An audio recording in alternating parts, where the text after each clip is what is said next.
Un incontro con gli studenti per affrontare il tema della detenzione e delle pene alternative al carcere. L'evento, tenutosi questa mattina presso l'Aula Magna dell'Istituto Tecnico Sebastiano Satta di Nuoro, è stato organizzato dalla sezione AMPI di Nuoro alla presenza dei ragazzi del triennio dell'istituto. Il progetto, portato avanti da AMPI in tandem con l'ITC Satta già dallo scorso anno, si pone come momento di ascolto e di dibattito sul concetto di funzione rieducativa della pena, così come stabilito dall'articolo 27 della Costituzione, al fine di favorire il reinserimento nella società e di eliminare o ridurre al minimo il rischio che il soggetto dichiarato colpevole torni a delinquere. Relatori dell'incontro, coordinato da Amedeo Spagnuolo nel duplice ruolo di docente e di vicepresidente dell'AMPI Nuoro, sono stati Don Pietro Borrozzu, responsabile dell'Ufficio per la Pastorale Sociale e del Lavoro e presidente della cooperativa sociale Utunum Sint, Prino Sebastiano, autore del libro Passi di un uomo solo, testo da cui emerge l'esperienza carceraria vissuta, e l'avvocata Giovanna Serra, garante dei detenuti del carcere Badue Carros di Nuoro. Già l'anno scorso abbiamo cominciato questo progetto sulle misure alternative al carcere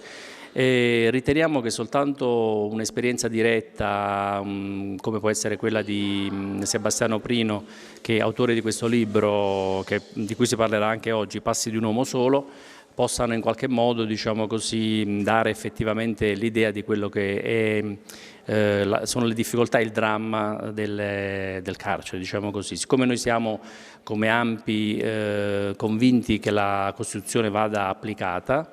e quindi l'articolo 27 vada applicato, e cioè un carcere che deve essere,